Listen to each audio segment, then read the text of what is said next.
Get high, but you can't run. Yeah, and you just started what could not be stopped.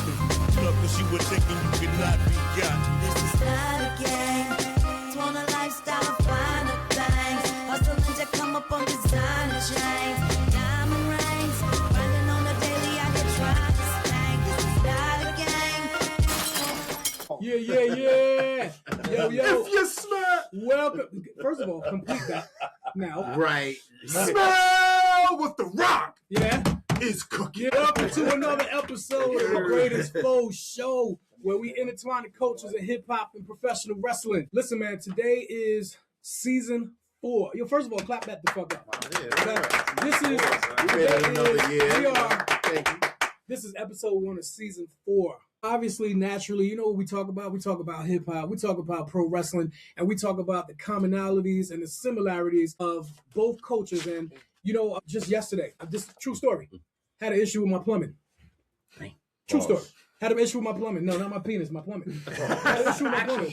Actual plumbing. Actual And, pipes. you know, plumber came in, boom, took care of everything. Pipe Had to come, it was right here, right in the back.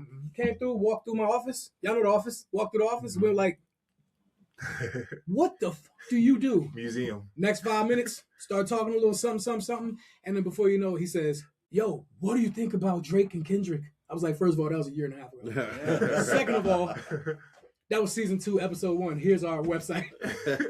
Swear to God, your man went right there and pulled his phone out with the plumbing jack, with the wrench, with the phone in his hand. It was like, the greatest phone? And he still charged you full price. This was absolutely not. Absolutely not, by the way. Nah, he did. He gave me a discount. Let's say he just charged you to watch the show. True story, yo. This happened yesterday. True story, yo. But, yo, listen, man, as I said, today, season 4, episode 1, F.O.E Club.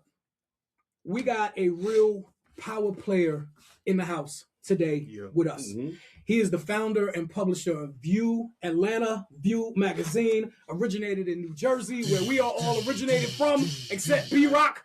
It's okay. It's okay. It's a little hangnail away. Yeah, you know what I mean? We can I can hear you. Yeah, I can hear you. VUE Magazine, the luxury lifestyle platform, covering the best in style, travel, dining, and design. Right? Listen, you might ask, what in the blue hell does that have to do with the Greatest F.O.E show? I understand. I get it. But let me tell you, we had the fortune, right, of being invited to the launch party of VUE Magazine by our new brand manager, Alexis Cook. And she told us, hey, listen, this guy's going to be there. He's the owner. He's the founder, the publisher. We love him. He loves me. And I just, you know what I mean? Y'all got 1 minute to make sure you get the right impression. I don't know if he's going to like y'all or not. I hope so. But if he don't, I'm telling you, this is the exit. That's how Keanu did me. I was like, yo, Keith, for real, yo? Chill, son. Who is he? Here's Brian right there. Brian, in a matter of 2 minutes. You guys have a podcast about what? Yeah, we have a podcast about wrestling and hip-hop. What?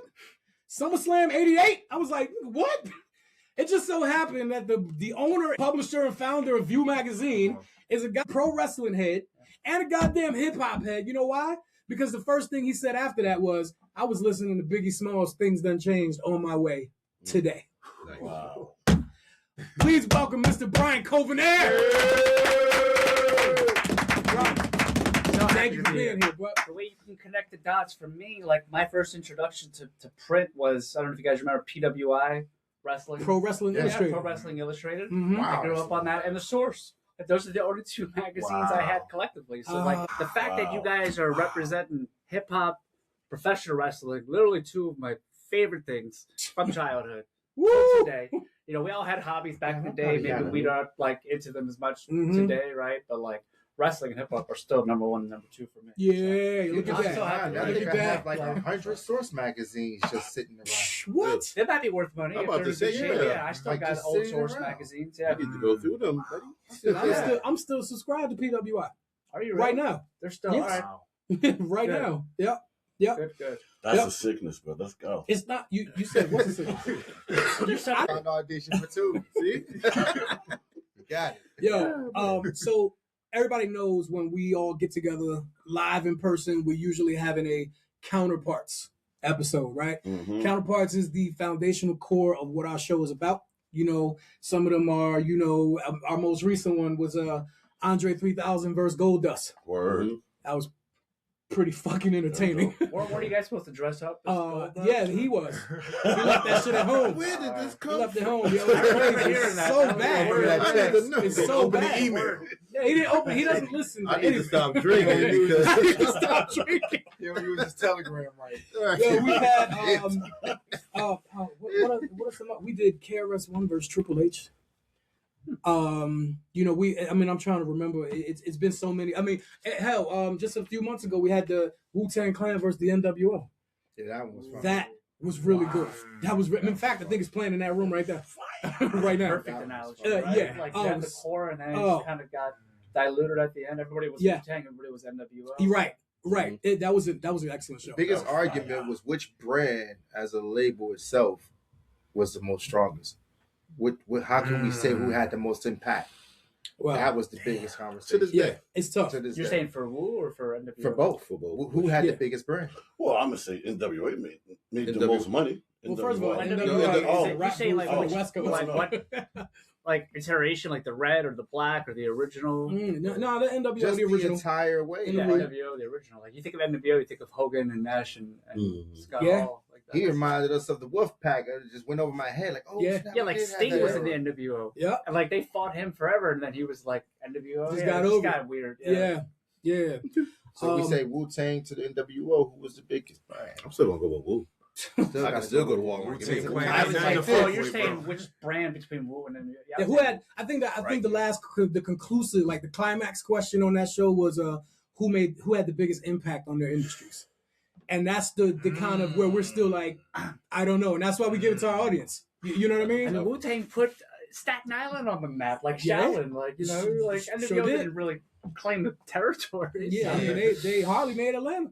Which did. Listen, man. So that was, that, like I said, that's the core of our show, which is how this whole thing came about by this mad scientist, but named me, by the way. So this mad scientist, that guy. So, but anyway, today we're gonna be talking to Mr. Brian Kovener and what exactly VUE is. We want to know. We want to talk to you about what this whole thing is and what it means to you. And we're gonna actually blend this in, which is why we have structure here, by the way, sir. We're gonna blend this in and get in. You ain't got no questions. We're gonna blend this in and You guys are prepared, yeah. And speak. Just so you know, at home, I have no preparation. Right. That's what makes it better, John. Right. That's what makes For it me, better. yeah, it's You know what I mean? spontaneous. And then we're gonna go into the excellence of ETHERcution, which is the similarities of Bret the Hitman Hart and Nasty Nas. Yeah. Right. So we're gonna get to that in a minute. So, but Brian, like, let's really start from the beginning. Like, VUE is about luxury and style. Yeah. Right. Bret and Nas, right, they're two guys whose entire legacies are built on craft. Right. What would you say is the code between what they put together themselves and how you built VUE Magazine? Wow. I think, well, you both need the audience, right? I mean, if they just wrestled in a gym with nobody around, just like if we just had the magazine and nobody read it, probably would have the same. But just the performance, just how everything works together simultaneously. It's not just the two of them in the ring, right? You got the referee, you got the people in the back, you got the bookers, you got all the other, the costume, the music. Yep. These guys came out with no music, nothing would be different. So you need the glitz, the glamour, which I think that definitely supports what we do, but you need the core of the production, which is for us, the writing, the photography, the stories, the content. I think for them, just the stories they're telling in the ring. Yeah, So, no, I hear that. Yeah, that's What- dope, yeah. man. What That's made dope. what made you start VUE? And like, is VUE an acronym, by the way, or no? Can't say that. You know, it's I'm one about of to the tell you what I ones thought it to stood me. for, I mean, but I feel like sure. so long story short, Please. I come from South Florida, born and raised, Miami, Fort Lauderdale. Quit my Oh, job in okay. finance to start VUE with my cousin, who still runs VUE New Jersey and Long Island. He's got a publishing background. He had another title called The Digest in Jersey. I don't know if you guys know that. Yeah. I used to get the digest. Yeah. So he convinced me to quit my job, making good money, to come start a magazine, making no money, and I moved to New Jersey from Miami. So that was kind of my path. But But VUE really was started where we just didn't see anything that truly represented, in Jersey at the time, luxury lifestyle. I mean, one of the most affluent markets in the entire country. I come from Miami, I come from Ocean Drive and those big picturesque magazines. So we had the idea, the concept. Thankfully, we already had the infrastructure in place with the digest to help build something new. And it just took off. You know? So, That was a great answer. Yeah, the magazine has a very much connoisseur look as well. It's very luxury based. I wouldn't say too much classism on the sense of politics, but more on the sense of if it's for you, it's for you. But it's beautiful, all the colors. That's why it looks so good on the table, laid out as a mag. It looks like an album cover. Well, we want to be a coffee table staple, you know, and our brands are luxury brands that you know, they appreciate the aesthetic, they appreciate what we're bringing them, and ultimately, my job is to deliver great content and eyeball, just like you guys, right? We're all kind of grinding the same way, but just providing that platform. Same thing with WWE. I mean, you know, at the time, especially we're talking about the NWO and that era, it was all about ratings, right? Now it's about clicks, but ultimately, we're all kind of fighting for that same market share. So I think sometimes people get too ahead of the end goal as far as the clicks and the impressions, but forgetting about the core and the art, you know? And so for us, breaking journalism back where it makes sense, just bring good content, good photography. We literally, from cover to cover, experience everything in the magazine. Well, Jersey deserved that, man, because there's a lot of high-income communities and cities, towns in Jersey. Yeah, that, you know, I mean, we started in Bergen County, you guys know Alpine, and so just driving around like, holy shit. Yeah, like, you know, that's what I was going to ask you. Oprah Winfrey's house is there. And So we started literally from nothing, and now if you fly into Jersey, Terminal A, which is the brand new terminal, biggest development ever in the history of Jersey, you'll see our own store there, That's right awesome. there at the baggage. Yeah, definitely. So it wasn't part of our, you know, goals. I mean, I'm just how you can outside of the location at the airport. Is there an actual brick and mortar location? Yeah, in Hoboken. It is. Yeah. Oh wow. Yeah. So they're in Hoboken. That's dope. Wow. Yeah. Right next to 50 Cent. That's how we came with 50. So 50's office is next to VUE's office in Hoboken. Wow. Say word. Yeah, I mean, he's got a million businesses, but the champagne that he's doing is right next door. And he's also in the studio there as well. So we just kind of serendipitously just ran to him on the elevator, and that happened, you know, over time. So Curtis. just like here with Chili, you know, and Fiscani. We met Fiscani. I don't know if you guys know her. I mean, she's just amazing one-on-one here in Atlanta and in Southeast. She basically designs all the hip hop artists and all the celebrities when they're doing runways and just fashion shows. You know, awesome.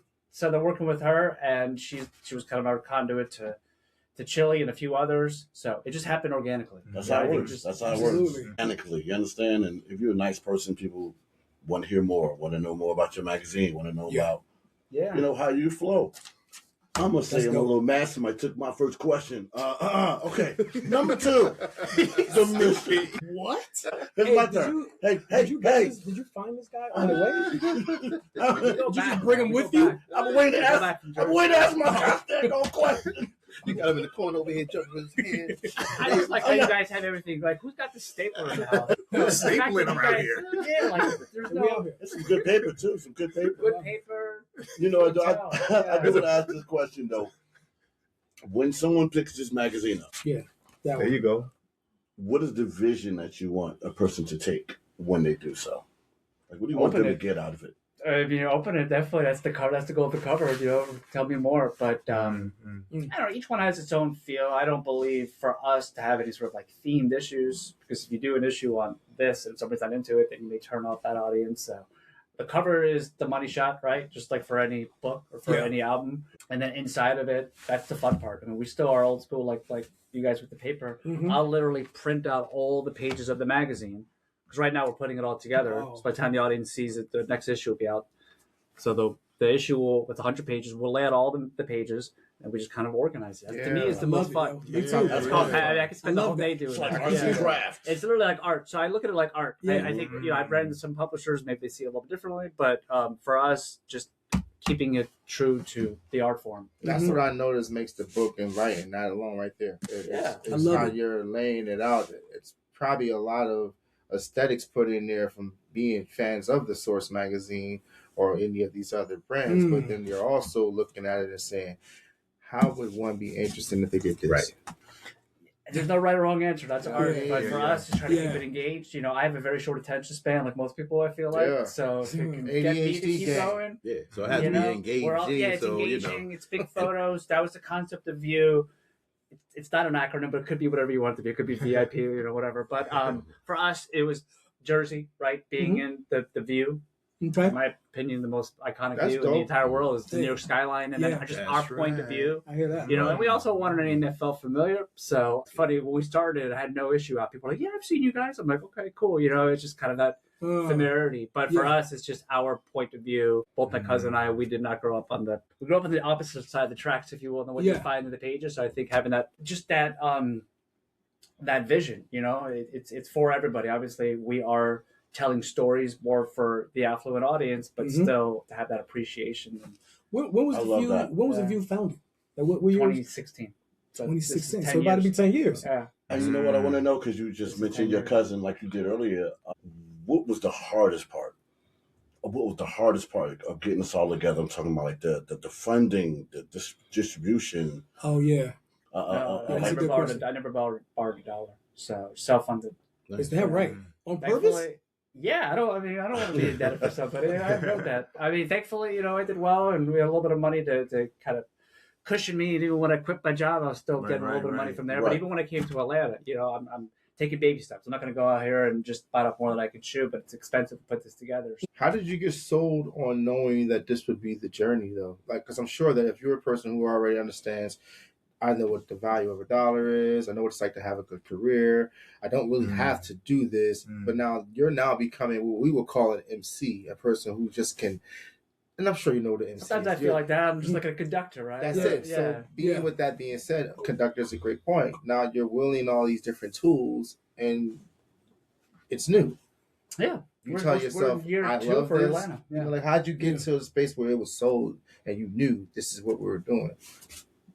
Well, I mean, the beauty is that you especially now doing this for so long, I know what it's going to cost to put out the issue between the staff, between the printing, between the distribution, the mailing. So as long as you know that we make our money on advertising. So as long as I know that I have that money secured, then we're good. So and somehow we actually turn a profit year one, which I was not expecting. So, was that a year one? Year 16. Yeah, like 16. I think we were profitable by the end of the year. Same thing. Wow. We just grind, man. I don't know. You just grind. Yeah. Like to me, that's it. You just don't stop until you just jump out of the working And world. the worst thing you could do is like when I came here, I had the same thing. I had to start from scratch, right? So I knew that I was putting out an issue before I had any advertisers. So we had a few from New Jersey. We had a few. I mean, I was going back and forth and still trying to pre-sell, but until you're here, until you're live, even when until you put out that first issue, it's a little bit tricky. So, so was it like it's tricky, but you're doing it? Did you find a love in the journey, or did you already kind of anchor that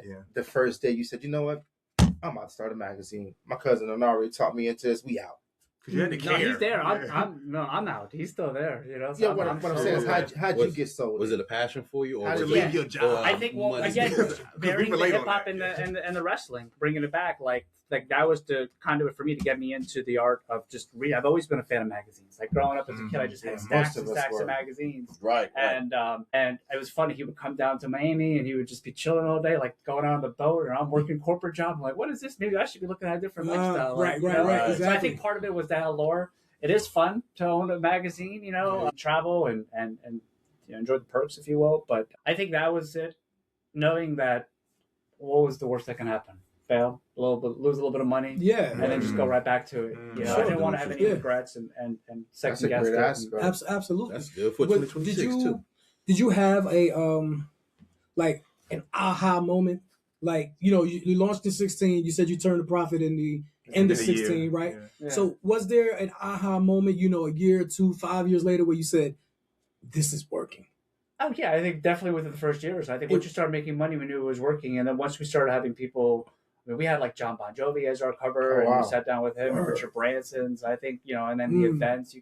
It's hard to keep score. I'm a former athlete, so like for me, I like the sales part of the magazine because I know if we're winning or if we're losing, but it's hard to tell if the article is moving the needle or the photos or So I think we could tell right away from the events we were hosting, with the number of people that were coming, with the number of subscribers we were getting, with the advertisers. You can measure it that way. And I think for us, the aha moment was the store, because like that was crazy. They literally, the way that came about is they hit us up randomly. We just got a call from the It's the Marshall Retail Group. So they developed all the airports throughout the country. So if you guys have been to like LaGuardia, they redid their airport, or Dallas Fort Worth. Yeah.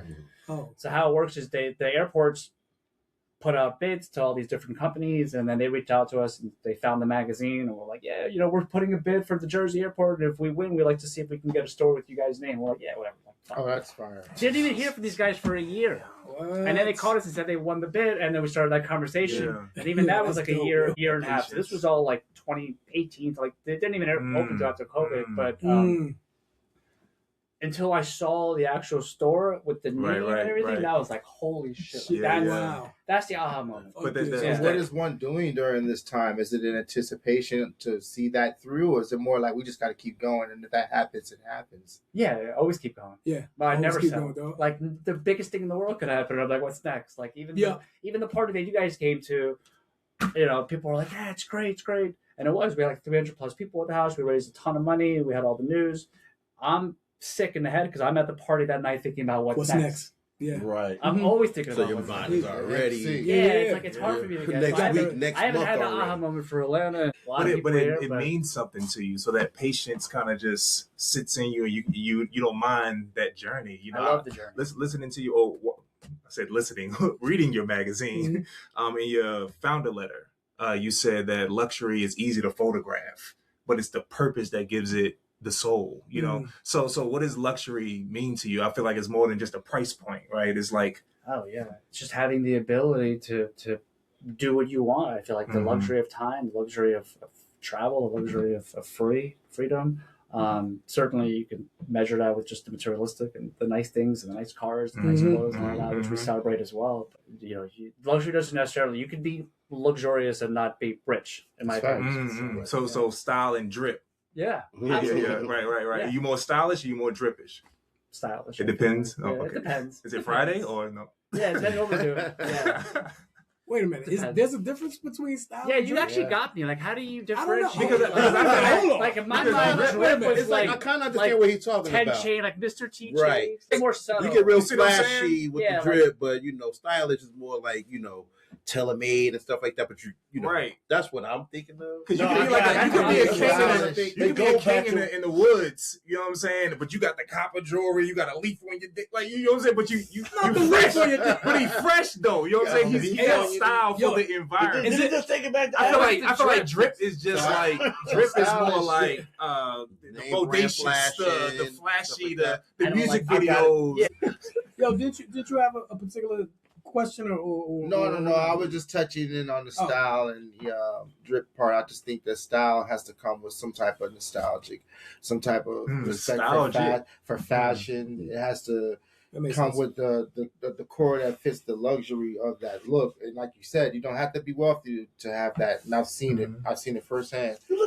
But what's amazing is that to be in a world where drip can play in the same reference is almost like a genre for fashion itself, because I think drip combines with. You know how I feel the whole drip and what was it, stylish and drip? Style and drip. You know how the day Friday, right? You know how this movie like decided like he was a weekday, but still the beginning of the weekend and the end of the week. Like how'd your man become the gender crisis? The day of the week. Friday like your man doesn't know if he's a weekday Friday, or a weekend. Friday the party promoter. Like, yo, you need to come over to Saturday over here. And that's clapping on Thursday. And Saturday gonna be it. Yeah. I don't know. I got that man. I'm gonna be Sunday. I'm gonna be saying sun all day, like sun. Yo, I got a question though. Do you plan on expanding to different cities? I mean, you got New Jersey on lock, Atlanta, you growing. What about any other major cities? We have Long Island as well, the Hamptons. Oh. Wow. I'm here, so it's hard for me. In a perfect world, we would find other people. That was the original vision. We were just going to kind of chill out and find other publishers, because if you go through the magazine, it's not uber local. So we could bring this anywhere. And we're telling stories all over the country, all over the world. So if I found the right person in the right market, easier said than done. So like the bigger, like the bigger matter of fact. So so that's a great question, Bobby. So like for something like this, would you like, I don't know if the right person came along or if it's the right investment money come along, would you open it up in the bigger cities on purpose or something smaller? Yeah. Like, are you going That's to one of the reasons we're Los here in Angeles or Atlanta. Chicago? We're in Atlanta primarily because the biggest independent media publisher is in Atlanta as well. Mm. You know, so there's strategy behind that. But, Nice. you know. What would you say is one of the key attractions to your demographic area? Like, how do you get them to be sold on the beauty of what you guys put together? Chilling. I mean, hopefully, Of course, chili for us. hopefully, when they get a copy, they can see that in their hand. Definitely. We're in the mailbox. I think that's a little more exclusive for us. And nowadays, we're getting less and less mail. So I think our calling card is the fact that we can be direct to mail. We understand data.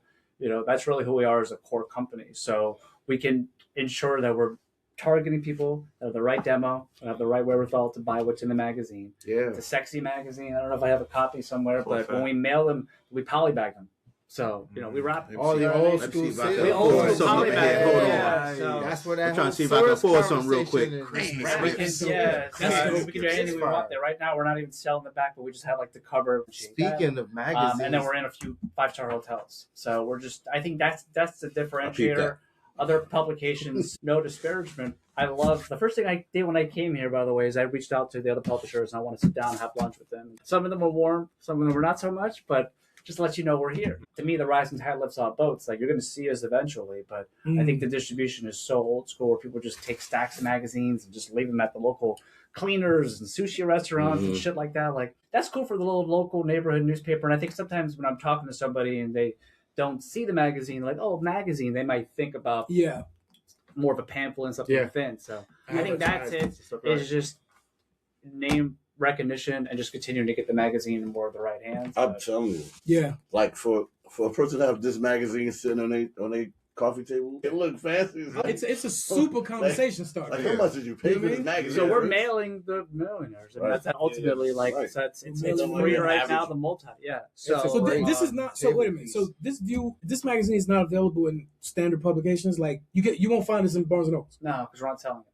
The jersey is for sale. Yeah, you'll see those. But this is not for retail, not yet. So, See, that's the part that people don't understand about marketing that makes this genius. Because what all it takes from the feel of this cover up to the actual choice of what you put out here, whether you have freelancers or you have in-home photographers, that's the beauty of this. Because this is just for your advertisement at some point for some. I mean, on another note, depending on who's in the magazine, all they're going to do is talk about the beauty of the magazine. Oh, you got to check us out. We're on page such and such, such and such. Yeah. And then that becomes the word of mouth promotion that we used to get.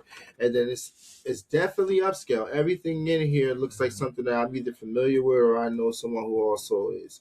And if you're not, it's luxury by association, right? So like just by default being affiliated with Bulgari and with Maserati, I think it can elevate your brand. So for us, we look at it as like that closed deed. I mean, we are very particular about what we put in the magazine. I'm not going to allow you to put coupon codes or discounts that. Nor should you. You know, not for us. Definitely. But so we do get very involved with the creative and the design. So I don't know. I'm hearing I'm not going to say anything negative, but I'm hearing just kind of how the other magazines do business, and I don't know, the way that I've been doing business, I think is completely different. So, maybe they're not as hands-on. We're more of an agency. Other publications are just going to take your art and run it, where we want to get involved with you. I want to understand what your goals are. I want to see where you're going. I cringe when people are like, oh, I've advertised with such and such a magazine and I'm getting your results. Well, yeah, if you just put something out there and don't have any strategy or don't have any plan, or you're not doing anything digitally, execution. You came to our events. We had one of our advertisers in the master bathroom activated. And that's what I noticed. We had people. So we strategically try to weave you in where it makes sense. Noticing that on your page, like it seemed like you were involved with the people that's in the magazine, not just If you support just us, me. man, Like, no, I there's a see wall it. for you. Yeah. We try to figure it out. So I think that's it. That's just the way that we've always done things. I don't charge for everything. Maybe shame on me. Some people are just like, oh, even our features, we don't charge you for editorial. We don't charge people to be on the cover. Like, it's just it's organic content. You know, so. What about the scratches? You gonna do the colognes? Maybe we'll Get a bring little, that shit back. Stone Cold Sweat. Or remember the Nas Egyptian mixtape? musk. Like that was Chronic. shit. That was awesome. Crack Shit. that page open. Right, crack the page over. You remember when That was my cologne for Echo Clothing? You remember what Echo used to give the cassette tape with the actual shirt? I grew up in South Florida, Sports Sport Unlimited. They had all that gear, Echo, Heli, Heli, and then I only bought the Echo for the tapes. Yeah, of course. Me too. Mark Echo, right? Yeah, Mark Echo. Yeah, at this time, those tapes all fire the too. drawings. Yep. And it was so hot on Yo, the shirt. you know what I love most about it? Like, I had a lot of Echo clothing, but you know what I actually love most about it? The tag. Oh, the tags were super dope. The tags were graffiti. Yeah. Right. You know what I'm saying? I mean, even like just a little tag, you know what I mean? But it was graffiti. They were thick. You know what I mean? It was thick. Right, exactly. Imagine what that cost to put an embroidery image on a tag at a time. I wasn't very popular. They would just put the information. Yep. They were putting in a whole new image into the tags. Matter of fact, that might have birthed what we see at LRG, the little tags that's on the collars. That's a good point. Yeah. Because the placement was more important than anything, you know, because they were marketing on a scale of just. That's a good point. Yeah. You can see the same image that was on the shirt. There's no denying what shirt that was. Drawn on a wall. What like, brand? Oh shit, my shirt matches that. They were amazing. I'm showing my youth right now. You don't know what we're talking about. I'm like, graffiti tags on that. Yo, with the mixtape, like, that's genius. Why is nobody doing that now? Right. I'm about to steal that, bro. Yes, sir. Obey Clothing is the only ones that's stolen some of that. And he got his gig from doing one of the photos that were on the internet with Obama. And he swapped out a photo that the photographer wasn't using, like a B-roll shot. But that B-roll shot was similar to the one that he actually used for his campaign. You know, the actual colored version of Obama where it's like red, white, and blue, but he's like a cartoon? The change, The Obey guy created that. He has a whole documentary movie for it and everything. He got banned from like going into Europe and New York because it was beauty in his art. But they ended up taking it to a place where it got into politics. And, you know, politics and religion don't really work well. Before we move on to the next area, did you have another question? Y'all good? Yeah. Okay. For now. You know how y'all got that whole stand in New Jersey airport? And the row house has got this little point. It's like this big. Yeah. It's like just 2 inches. But, you know, maybe, but it's February, right? It's February. It's just like this, right? I'm going to fly up there just for that then. Yeah, I'm going to need you to not do that. Yo. Look, I got a question about like luxury brands and like in hip hop. I'm trying to put them both together. Yeah. You know how hip hop, you know, that's all we see is just the flashiness, the luxury. Sure. You got the Dapper Dance, you got the, you know, at the time, you know, we're like in the early 2000s when you got all the Rockefeller, even different, was Versace. Yes. Yeah, I'm about to say he had all the rappers so. having their own brands and stuff like that. Sure. And then now you got the I don't want to call them like hyper designers like Virgil and everybody like that. It all connected to hip hop. Did you have like a particular area that you liked when it comes to that? Like, oh, I got a question right after that. That's you know what I'm saying? Like personally, yeah. Like what was like your favorite era? I grew up Tim's. Like I grew up in South Florida, 100 degrees going to school in Carcanine. Denim was undeniable. Like you couldn't cut it, you couldn't burn it, nothing. You had to really get into it. That shit was so expensive too. I remember like a week's paycheck was just for 1 hour. That was crazy. We didn't care. Yeah, we didn't care. Man. Nah. Yo. No financial advice, just a nice coochie. Or layaway. Just a nice coochie. Or layaway. Just a nice coochie. Oh, that's what layaway was real. Yeah. Let me kind of hold up. Let me kind of bring this back to a little bit, right? So all this talk about style and you know, style and luxury and presentation, right? Let's talk about pro wrestling, right? Pro wrestling is built on presentation. Yeah. Right? So you got robes, music, entrance themes, aura, right? To you, who had the best who had or has the best aura in wrestling? If you're talking about what you just described, Ric Flair. Right? I mean, that when you were talking, I pictured him. I don't know. I mean, I'm sure Macho Man Randy Savage. Hey, say it again. Definitely Macho Man. Yeah, I mean, say it again. I mean, that's Absolutely. graduation theme song. Like, come on, Pomp and Circumstance. Right. I think those are probably the two. Yeah. I'm more of an old school. I'm trying to think about modern day. I don't know. I mean, so that brings me into my question. Yeah. What do you think, because of that nature, makes anything nature boy himself, right? What makes these things? What do you think makes these type of particulars timeless and trendy? We're talking about the. So you're saying Ric Flair might be an example of the biggest brand, right? What has he done to make himself timeless versus trendy? You know he's here, right? You know he's in Lawrenceville. Oh yeah, no, he's not. I do. In Lawrenceville? I have. I can probably someone find a way say to connect you with him. Holy No, wow. I'm canceling everything. He's That Shake his Wow. pants So that son. day, I ain't got no he's got- babies he's born, doing- weddings. I don't give a damn. He's got what? He's doing some shit like Yeah, he's on cannabis. Yeah, Yeah, I know So, that. yeah. I know That's that. last Yeah, I seen he's- him was in Amigos video. He's Yeah, local. Ric Flair drips, huh? Yeah. They got a joint. They got a video together. So I Ric think Flair for drip. him, he's That's crazy constantly work. reinvented himself. Right. Right. I Yeah, mean, that's yeah, it. yeah. You know, you can obviously just talk about his legacy when he was a wrestler, but even post wrestler with the evolution, with what he did. Absolutely, with Triple H, 100%. Reign. And we I talk- should make some time Hey, instead. right, and we still talking about him Classic. now. Right, my Ric generation. Flair Ric drip. Flair. Now he's him. You Right. connect him. I think he's probably the one to connect wrestling with hip hop. Yes. Yeah. I mean, as you can see, Maybe John this- Cena. You know, he was a rapper. Yeah. Attempted, but he ain't started Yeah. out that We way. just spoke Yeah, But about Ric him. Flair, I mean- indirectly, because he wasn't rapping Ric Flair. Right. You know Right, what? right. A man We that know didn't he make is. it as far as Ric Flair when it comes to the, $1 $1 Million Man. Yo, I thought he was gonna be where Ric Yes, he Flair's is. at now, Yeah. yo. That's right. But That's right. It was his lane. yeah, It was his lane. Yeah. It was his I lane. thought He shouldn't have almost sold the belt to Rick said, "I Andre. got this We from should here." have never Hey, sold he the should've belt. sold- Hey, talk about Then that. he would have been the I champion. want to bring like- some. I want to bring something up because you just brought that up. Majority of us, if not all of us, will probably remember this. Do y'all remember? You remember Virgil, his bodyguard, right?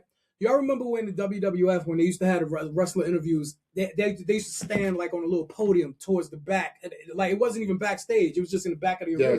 Me and Gene Okerlund, right? Right. And y'all remember the promo when he was up there and he'd give people, yo, I'll give you $100 if you could do this, right? Blah blah blah. blah. Yeah. You remember when he had the kid up on a little stage and it was with a basketball? He said, if you bounce this basketball 15 times, I'll give you $200. I remember. You remember this? You remember this, right? Yeah. And he's like, oh, He got and close to it. He got Right. almost to the end. He almost right, there. right? And it was two of them, Uh-huh. right? One was a white kid, one was a black kid, and this was crazy because it seemed a little racist, right? But I'm gonna tell you now. The white kid didn't do it.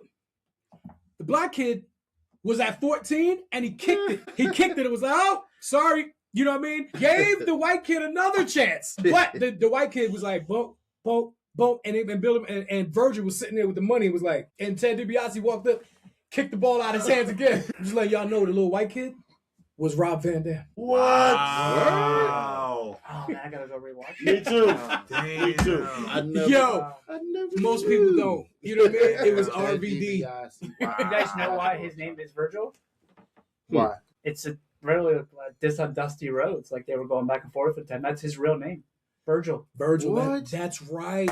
That's right. Never Yeah, knew. Dusty Rhodes' real name is Virgil Runnels. That's how dirty I didn't wrestling think of is. that. Yo, Mr. His name was February. long. Remember they brought Dusty Rhodes in, like he was wearing polka dots and shit. Like, Yeah. Yes, they he really- was. but Yeah. That was, I think, before. That was when he was. Yeah, that's why I named him Virgil.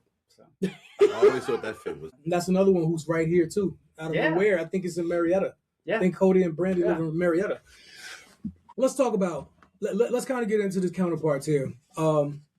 So we were talking about Bret Hart, obviously. I think Brian and I, was it during the sneaker ball when we were black, and were you at the table? I know Q, we was at the table and we were talking, and I think we had the Illmatic vinyl on the table. Yeah. He was like, hey, this is like my favorite album.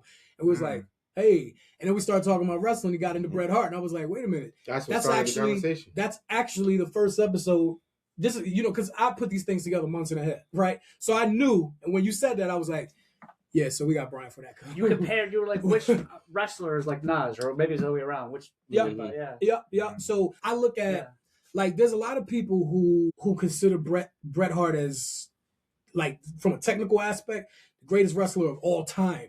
Okay, sure, you got your Ric Flairs and your Kurt Angles and your, you know what I mean. It's Ultimate a lot of them. The Ultimate Warrior is definitely not in this conversation, without a shot, not even close. I definitely got love for Ultimate Not even. Warrior.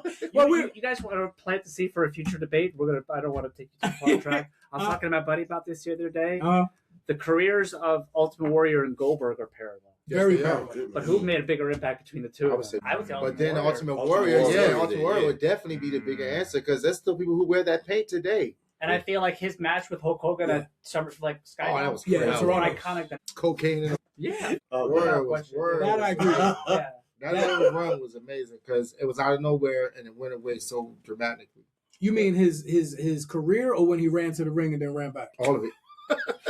It had he got blow himself up like the time he got into the ring. That's why his match was I don't so know. short. God rest his soul, but I'm pretty sure it has something to do with crack. He was so Did you hyped see? up. It was the 80s. It was the 80s. It was the 80s, son. Yeah. He was so hyped up on adrenaline. He could only have 3-minute match. He was still alive. Yo, 5 yo, minutes. there's a hell of a lot of comparisons between the both of them, right? A lot of people to this day, who's the greatest rapper of all time? Nas, Rakim, Jay-Z, Biggie, Pac. A lot of people have their specifics. It's like any one of those that I just kind of said, it's kind of hard to argue against any of them. You know what I mean? Because if you pick Pac, Big, Nas, Jay, you know what I mean? Eminem, we all kind of be like, yeah, all right, cool. Not even. It's just like, who's the best wrestler ever? Stone Cold, The Rock, Shawn Michaels, Bret Hart, The Undertaker. I said Undertaker. And we could all be like, because Undertaker's been doing no problem. Since 90. You know what I'm saying? Since that, I feel like longevity-wise, he was the longest and the best at it. Yeah. If you go by that, to me, that's how I would rate. Undertaker started in like 1990. Even his rebranding was cool, and he was a main eventer for almost 30 years. Right. Like, Shawn Michaels kind of fell off a little bit, and Bret Hart. I know we're going to talk about him in a minute, but like he didn't really do much when he went to WCW. Yeah. He had a pretty good run. Yeah. But well, Bret Hart's career was shortened by your man. Yeah, your boy. Goldberg. Oh, not Goldberg. I like Goldberg. Warrior. And there it is. There it is. Goldberg's return. Ultimate Warrior's return. Goldberg. One thing that I had, and this is about to be crazy because like Bret was my favorite wrestler growing up. Like it wasn't. Did I appreciate Hulk Hogan? Yes. Was I a Hulkamaniac? Sure, I was. You know why I was more of a Hulkamaniac because of what Hulk Hogan brought to the culture. And the fact that I was watching MTV and Cyndi Lauper and the Rock and Wrestling connection, the fact that even happened because of Hulk Hogan, I was like, I'm a Hulkamaniac because of that. You know what I mean? But I was not a Hogan guy. I was not a Hogan guy. I was Bret Hart. I was Mr. Perfect. I was Rick Rude. You know what I mean? Yeah, I was those guys. Those are the technicians. You know what I mean? And when you're looking at it from a parallel universe, Nas, Hove, Big, Pharoah Monch, you know what I mean? Those Talib stupid, Kweli. ridiculous, Talib Kweli, those ridiculous lyricists, those Black are Thought. matte technicians. Black Thought, Redman, you know what I mean? Matte technicians that's how you like. So like if you were looking like Q like a little while, I know we've been talking shit for like 6 decades with Ultimate Warrior and Goldberg, right? But those are two larger than life characters, right? Just out of curiosity, if you had to pick, Brian, I'd like to see what you would say. Who's Rap's version of Ultimate Warrior and Goldberg? Based off of that synopsis. I got it. I got one. What you got? What you got? I got Old Dirty. That's very interesting. That actually. That's very interesting. Like, My guy. Okay. I was I also don't see that being the wrong answer. And look, I also was going to say Buster. Buster could be in there. If he was talking about I Goldberg. love Buster though. Buster, I probably put. I- No, I'm Buster thinking- has skills. I'm It serves the thinking- Buster. The way in my mind is I'm thinking shorter career though. Like Buster's been around for so long. Because Yeah. Ultimate Warrior and Goldberg, and I guess Goldberg came back, but like I look at them as like a 2-3 year run. Yeah. Okay. So I'm trying to think of like rappers that just kind of maybe a Craig Mack. That might be dope for a Craig Mack. Yeah, Craig Mack, I He was mean. in your face. He was in your face. he for was a in little your bit. face. Just like blew up And Came then- away. and then just kind of like went away. Yeah. It's interesting. But see, I that's can see Old ODB. Dirty. Old That's Dirty and something. Craig ODB is Mack. good. are the same. ODB is good. ODB is good. Right. Yeah, ODB, that's Craig good. Mack. There's Yeah, a guy that you would never put in the lyricist conversation. ODB, I got right? you. Biz Markie.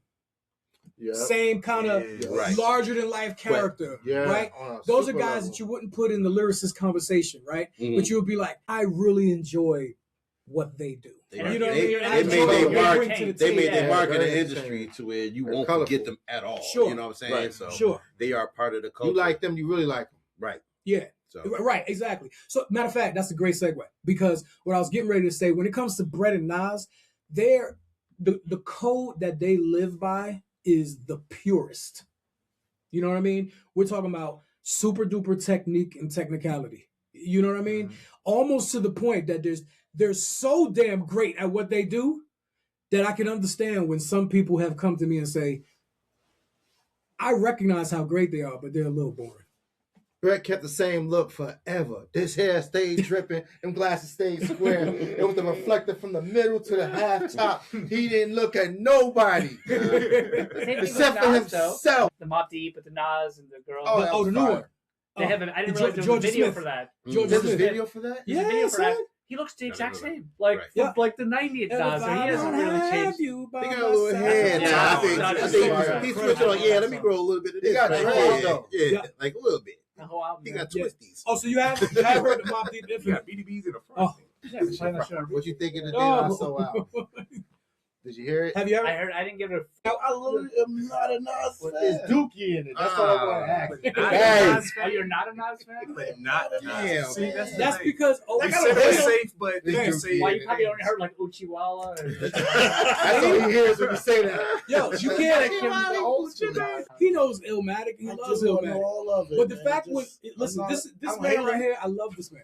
Okay, he came out. We came out of different coochies. They came out the same coochie. Listen, what I'm saying, what I'm saying to you is this: his favorite artist is ODB of all time. His favorite wrestler. No. Yes, it is. Eminem, and then OD. Same person. Still. Okay. Buster, who high to me that was. Oh, the remix. The remix. Oh shit! And I like Shimmy, shimmy, I was shimmy, y'all. Yeah, first of all, yeah, is busted. That's on Buster. I was doing Buster.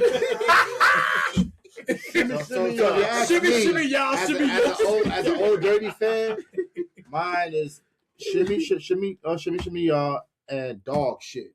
From off Oh, yeah. Forever. Yeah. The first time I heard that I was on my cousin's waterbed. You know, Yeah. Management, and they made those illegal. You can't have them That's what I because thought. if they bust too on the heavy. 12th It's floor, such a bad idea. they're gonna Yeah. go down to the Also, I don't know apartments how down like our below. parents let us So all have that shit. Like, I Yo, want yeah, this is my first experience with a waterbed. I was playing Old Dirty Bastard. I'm going so crazy over how excited I am over the song.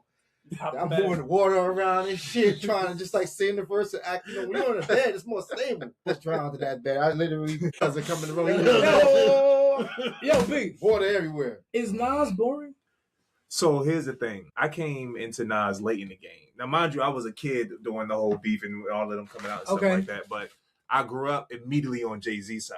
Okay. Not knowing that there was a proximity thing. It wasn't who was actually better. You Okay. know what I'm saying? And I hadn't heard Ether. I didn't hear Ether. Oh, At until that time. Right, at that time. Right. Okay. And then when I actually went back and I heard Ether, like I was in the room by myself, I was like, That hurt my feelings. You know what I realized it is? I've been though, duped. in that question. I've been duped. I didn't know. And so a lot of as people been duped So about so Nas. the latter years, like, you know, Kane's disease, the joint he just did with Preem, you know what I'm Yes, saying? Like sir. that's I'm more of a Lighter Nas years, fan lighter now. I can years. honestly say that. You know what I'm saying? And it's it's even hard to say that now out right I now. would say But this. it's always been Hove. You know what I'm I saying? would It's say this. always I been Hove. I So love on the Nas. back end, it became Nas for Nas sure. is my favorite. But when it comes to performance, like live, Yeah. it's not the most exciting. I would say But you know what's funny? He don't You know, dance. no, you Yeah, know what's funny? it's- I realized that what you were saying. I Uh-huh. realized that until I went to the live orchestra one. that's what I wanted to You go see to. what I'm saying? That's And the different. thing is like, who? As he got older, I'm like, all right, cool. It's a little bit better now. Like when Yeah. they did the You New York understand State of Mind showmanship. Yeah. Right, you tour, went to that. Yep. that was actually like it was better. I'm like, Can all I right, prove cool. something? See, he just continues to get better, like fucking like fine wine. Right. And You he know what I mean? evolves. as That's what wine you said. should, right? Yes. As wine should. Yes. He comes from a good vineyard. Yep. Listen, Yep. yo, let's just cut the night and day. And I've never said this before, but we know what was there, and we never said it. If you're talking about Nas, you're talking about intellectual hip hop. Exactly. It ain't for everybody. People don't read books. People don't like to educate themselves. They don't have an idea of evolving and everything. Yep. So, Duh. I'm a big old He not gonna dirty give you that fan, catchy right? hook. Right, he's dropping knowledge almost every song he Every does. song. Even in the hook, like the hook, you need knowledge, right? There's a And verse so you that he can't had, put up to that. which is kind of crazy when we're talking about magazines and then we're talking culture. When you get to that, I'm going to be excited to back you up on that. Mm-hmm. Open up the Source magazine. It's might have been 94, 95. Verbal intercourse, Oh my God, Mhm. my favorite. right? Mhm. Almost everybody in this room, before I even say the verse, might know the 8 bars or Is some that where it point goes in through it. the lights, cameras, and Come You on, see what I'm man. saying? Come on, Brian. And you're over there with that energy. Glitters I haven't gold, even I'm added focused, to scroll, it. Playing plant, Season disease, Stampede, the globe went up the seas. Hey, hey. Now think about this. These are words that are not Like you pulling necessarily. it up. You know we can Easy pass to the say. baton and finish the whole verse, right? Of course we could. And that was my That might be point. one of the greatest verses So ever. now It imagine, is, By right? anybody. It's top 5. And that's just one MC. Yep. right? And then there's you may have a great point of why he might not be entertained on the stage. Remember, if you know that verse, your IQ level is higher than the average person around you. From the Raekwon album, which means you're a fan of Raekwon and Ghost as well. And they were calligraphy rappers. They weren't necessarily technical. They were calligraphy. They can hit you from different sports. Their swords were different. They made that statement day one. Yeah, that's perfect. That's why they got mad and said, niggas biting off Nas. Like, that shit was, because it was so original, you couldn't even find, you couldn't say Will Smith and Rakim. It wasn't nothing like that. Not even from Big Daddy Kane. So Nas came in with this purity. Coogee rap, maybe. Coogee the closer he gave him his flowers for that. They got records together. Oh, Fast Life, that's a jam. I know you guys. I love you, bro. You are very much impressive. Right. This is how you got. This is how we got you at the table. I started talking to you, and I didn't know you was in that depth. I said, yo, bitch, man. First of all, this guy doing here. This guy's your man. I'm saying that because you were sitting next to me. Yes. When I just got up. That's right. You come in the middle. That's right. When we was at the bar. Yeah. I didn't even say the verse, but he knows the verse. You know the verse. I know the verse. I'm sure you know this verse. Yeah. Heard the song before. I'm gonna know when I get to the crib. 45-minute ride. Glitter and gold. I unfold the scroll. Player sees the stampede, the globe. But I'm deceased. But then the beasts arise like geese. The cork a piece. Leaving savages to roam in the streets. Live on the run. Police savagely to give him my gun. Put my wisdom with the system that imprison my son. Smoke the gold leaf. A whole heap of nonchalantly. Come on. You never lost me. Wow. Go to style. Niggas rolling the pal. Who's the head's profile on the bust the Rikers out. Imagine how they put you with their minds on the pretty things of life. Props is the truth of life. It's like a cycle. Niggas come down, someone go in, do a bullet, come back. Do the same shit again from the womb to the tomb. Pursue the unpredictable. Gun salute life rapidly. That's the ritual. You see your flash, man? What the rock?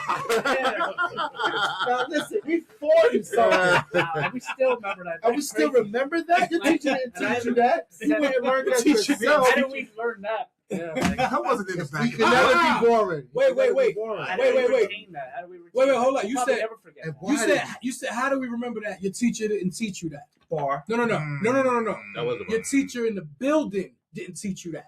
And then you have Nas been my teacher for decades. So that's my point. My teacher did teach me that. Amen to that. I take that back. I say that in respect. Here's a statement that let me know that Nas was officially one of the most illest humans in the world.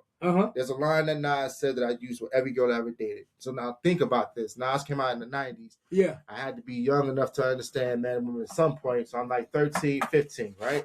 The line was, I have no game. It's just these bitches understand my story. I got no game. It's just the bitches. That's how I got every girl. That's how I got every girl. Yeah, I did that. I did that once. Come on, B. Come on, B. It was written. Yeah. I remember what track that was. But that was the message. No, that was the message. That was the fifth. That was a little bit later in the album. That's later in the album. Can I use the word woman? Is it a lot of homework, bro. No. It's like before that. It's like 3 or 4 songs. Before that. It's like right in the area where shootouts is. Like right in that area. Yeah, but it's not that song. It's like right before. It's all right. We're gonna get to it. But not as I was saying. As I was saying, like it was written.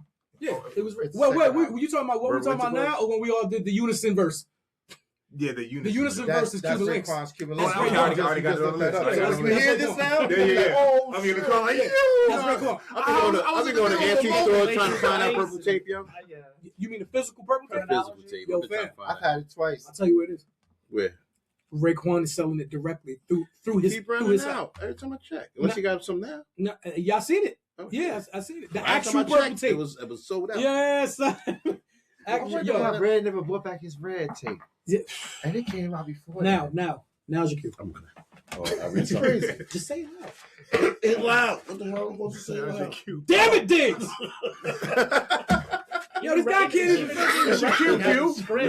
It's your cue. No. That was so far. No. So far. He been on point. Let's I go. can't attack him. That's right. I can't. It's my attack. Oh, you guys It was supposed to a- attack me? That's how it works. No, he's supposed to attack everyone. He attacks everyone. Yeah, he attack everybody. So when it's my turn, You rendered him defenseless. You rendered him defenseless. Yo, let me bring to light about these two particular technicians, right? Bret Hart, Nas, right?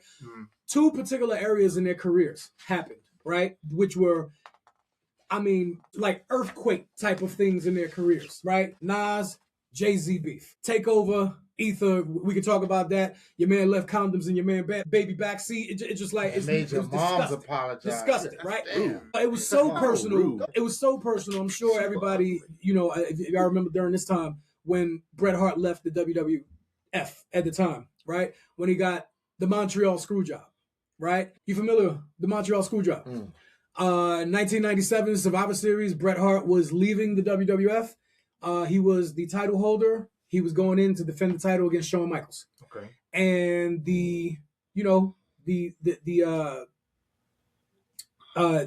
what Vince McMahon wanted was for Bret to do the honors. Because his contract was up. His contract was up. He was literally leaving that next day. Yeah. Right. There's a term in wrestling called doing the honors. Doing the honors means take the L, Pass the torch. pass the Like torch. You know what I'm saying? right, Like, right. Sure. Got it. Bret Hart said, not in Canada, because that's where Survivor Series was, and Bret Hart is a god in Canada. Okay, Survivor Series was in Canada, and he was like, "We got Monday Night Raw the very next night. Allow me to do it that night." But Bret Hart's contract was literally up Sunday night, the night of the pay-per-view. And Vince McMahon said, "Okay, we'll do it your way." Well, during the match, Vince McMahon comes out, and they have the agreeable finish of the match. Bret Hart and Shawn. Vince McMahon comes out and tells the referee to do something different. Dirty. And Shawn Michaels ended up winning the match by submission, which we all know damn well that was bullshit because we all saw Bret Hart did not tap out. But Vince McMahon told the ref, ring the damn bell. This is literally called the Montreal Screwjob. And Bret Hart was seen going ballistic through. I mean, we talking about those cameras back then. Them cameras like 35K. You know what I mean? Right. Boom, just knocking them shits off. You know what I mean? He went bananas. And went backstage and uppercut Vince McMahon like from here to like right to the ceiling. Yeah, Like literally for real. knocked your man out. Some for real shit. Right. This is the Montreal Screwjob. So when you look at how crazy, how deep, like these specific areas of their careers were, it is real crazy because neither one of them ever got in trouble until that happened. Until the Screwjob. Bret Hart was never somebody that got in the news. He was never in the newspapers, or never on some bullshit. Nas, you never seen Nas get into a beef or shootout, or you know what I mean? Get in trouble with the law, you know what I mean? Nah. But then when Hov asked Nas, he don't want it with Hov, no. And Alvin Loss was like, what did you just say? You sure he don't want it with Hov? Do you want it with Nas, nigga? Nas. You know what I'm saying? Like, do you know what I mean? It was just like, so I guess like overall, like, if y'all remember, I mean, you know, some of you remember actually living through the Montreal Screwjob, right? And living through the Hov and Nas, like, which one would you say had either, I don't know, a bigger impact on their culture from the beginning and what happened? Because at the end, you know, Bret ended up going to WCW and had a horrible 2 years left. I think it was only like a year and a half or 2 years in WCW. I can't and remember then one he match retired. other than the Goldberg. Yeah, it was awful. It was really bad. They didn't know what the fuck. WCW had no fucking clue what to do with Bret Hart, which is ridiculous.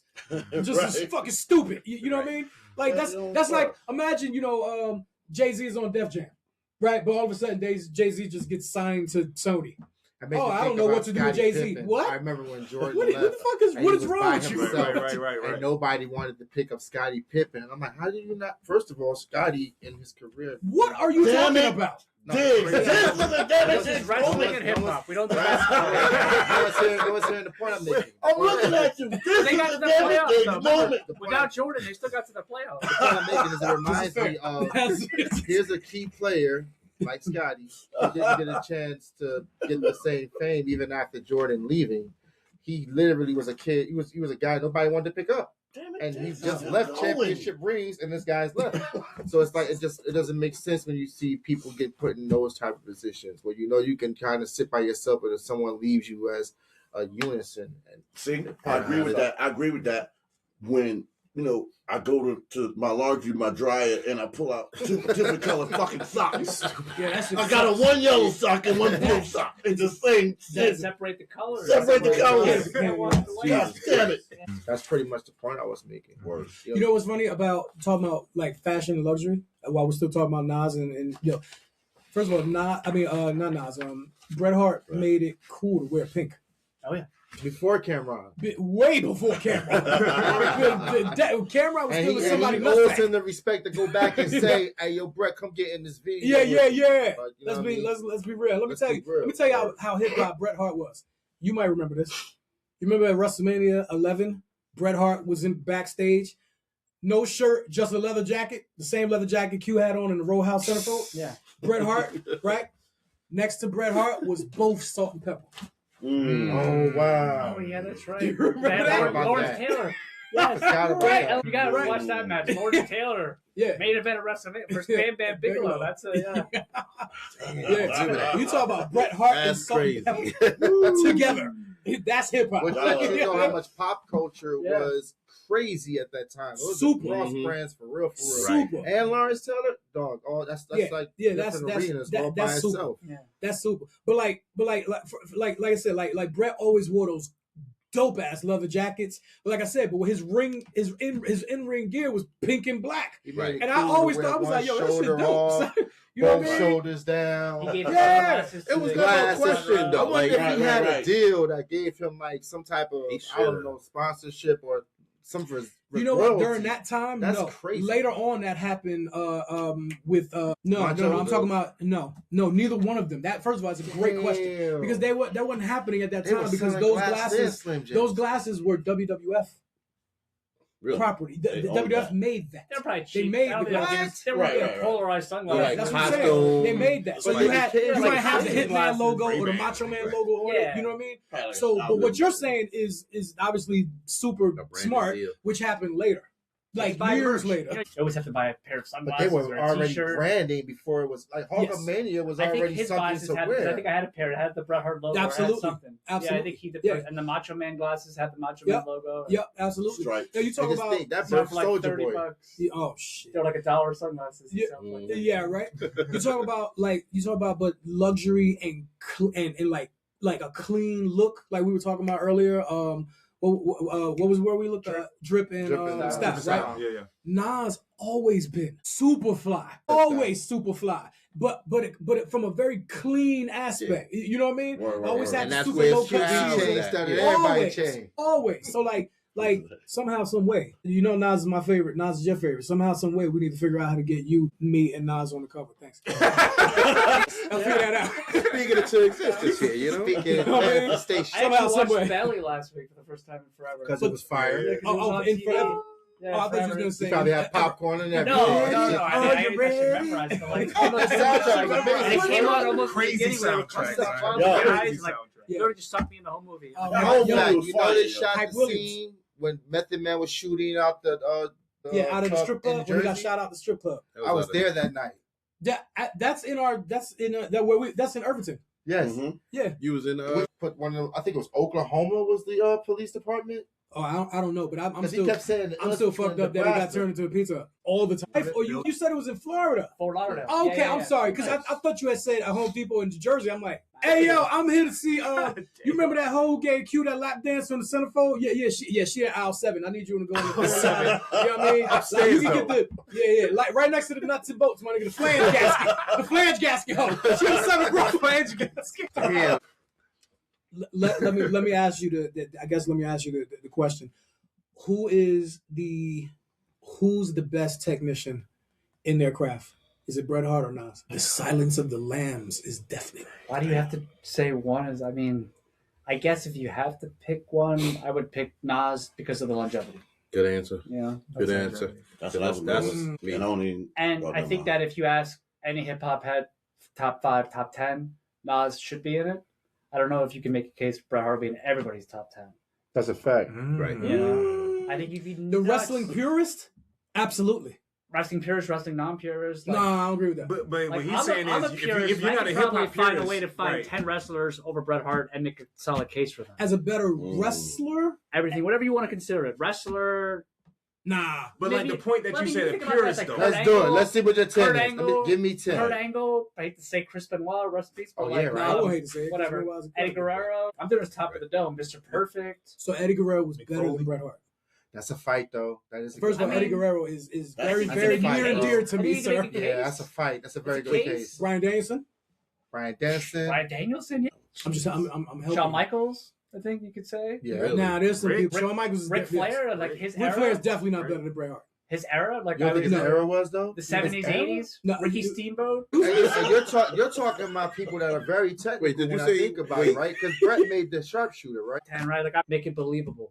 Correct. Like, that's what I'm getting out of it. You're watching a real. The majority of pro wrestlers, especially during Bret Hart's time, when Bret Hart was wrestling for 30 years, right during that time, everybody was like, "Yeah, Bret was the best that ever did it." Even his punches, like they look good. Like it's just like I didn't feel a damn thing, damn near. You know what I mean? Like I never heard anybody. It was yeah, exactly. And that shit right there is super important. Mm-hmm. It's like it's like I guess when you look at a Van Gogh or a Rembrandt type of painting, you know what I mean? And you're like, okay, I see why that's dope. Well, okay, I get it. All right, but let me look over here now. You know what I mean? And you might grasp this one particularly because it might look like ODB, and you'd be like, yo, that looks like a female ODB, and no one else would like that painting but you. But at least we come back over here. You know what I mean? So it's just like Bret Hart to me was that he was like that Rembrandt. He's the Michelangelo when you go into that beautiful, apostle church and you look like, first of all, how the hell you get the painting up there? That's crazy. That's Bret Hart. You know what I mean? And but I like how the Kurt Angle and the Brian Danielson, Mr. Perfect, they were more bad boyish, which is probably why I like them so much. Because I'm always been a natural heel. Bret Hart was never a heel until the end of his. No, I'm saying he had later. that bad boy. No, that was Shawn Michaels. When I looked at Bret and I seen the leather jacket and the dripping hair, you mean on that guy? I mean, they thought, okay, this guy's anchoring in a bad. I'm a tough guy character. Yeah, okay, I can hold my own. I look like how Sting used to sit out. That intimidating look that they had when they walked in, you knew this wasn't going to be easy. Yeah. He ain't a bad guy. He's just not a bad guy. He's just not everybody's friend. It took me a while not to know where he was. He just was very much dominating all the matches. He just wasn't like strong as on the mic. That would be the only thing. That's correct. That would be like if I was making a case for everybody in the top 10. They would have to have everything, including the ability to cut a promo. I can't think of one promo that he did that was like iconic. I don't know. Well, that would be the. For Bret, no, he was fighting Shawn Michaels. So that would be when he turned. That would be when he turned heel and told America to kiss his ass. That was a time when you look at Bret Hart was a fucking hero, right? But when what Shawn Michaels and Degeneration X, right? Everybody remembers DX, right? Wow. But the thing is that DX, Shawn Michaels, Triple H, they were reflections of what was happening to America, and what was happening in America.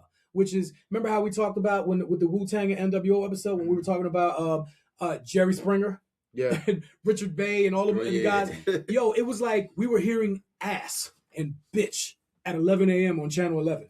You can't say that. It's 11 o'clock in the morning, right? But Jerry Springer was talking about, but you just smashed my uncle's aunt niece, you know what I mean? And she got a scratch and sniff Lucky Charm box, you know what I mean? And we're like, but then it was like, it's your mom, but my mom. You know what I mean? Like, well, it's your father. No way. You are the father. Like, what? I'm sick. Like, that was happening at 11 o'clock in the morning. Jerry's so savage. He left out leaving only his black children all the money and all his other children. Wait, who? Who's that? Jerry Springer. Jerry died? Jerry Springer? Jerry Springer. When Jerry died. Jerry Springer had black children? Yes, black children. I learned for the first time. No. I heard that story. I don't know. I seen the video call. He making that shit up, I seen the video call. He had a video call he had with him. It was a Zoom? It was a Zoom. It was a Google Meet. It was him. It was him. His daughter and son, and the two black kids. How did you get on that call? No, it was like right before Vine. That wasn't. I showed it to you right now. It was right before Vine. Who leaked that? No. Who was screaming? I didn't hear that story though. Like, holy shit! Yo, it literally in the video when he tells them who the inheritors are, you can see his daughter that he's been living with all the time just kind of drop. He said, you already have money, you have everything. This is going to them. So his last episode was a Zoom call with his own kids. With his own kids. Please bring out the black mama. I'm trying to show you this shit. You're going to be like, that's how savage he was. Watch this shit. Yo, Jerry off the hood. I heard the story. Jerry off the hood. I saw it. I saw the Zoom call. Damn it, Diggs. You said something powerful about you have to be a wrestling purist to make that argument about right. You, know that. You don't have to be a hip hop purist to mention Nas in your top 5. Sure. You know what I'm saying? So that's why I think that Nas had the bigger impact. Yeah. And plus, his run is going on right now. He's like, going now. He's still. He just dropped yesterday. Like, just you guys see, they took everything off of Peacock for WWE Network. I was so disappointed. Yeah, it's on Netflix. Is it? Yeah. Jerry got black kids. Yo, I got a whole set of like DVDs and drops like, I never need it because I got all come on back into the camera. I got all the I got all the stuff on WWE Network, but now there's no more network. Like there's no consolidation anymore of wrestling. Because everything's a bio torrent now. Netflix has it all. Netflix has it now. Yeah, yeah. I just seen it 2 days ago. I mean, between Nas and Bret Hart, who's the better VUE cover story? Nas. Yeah. I mean, Nas.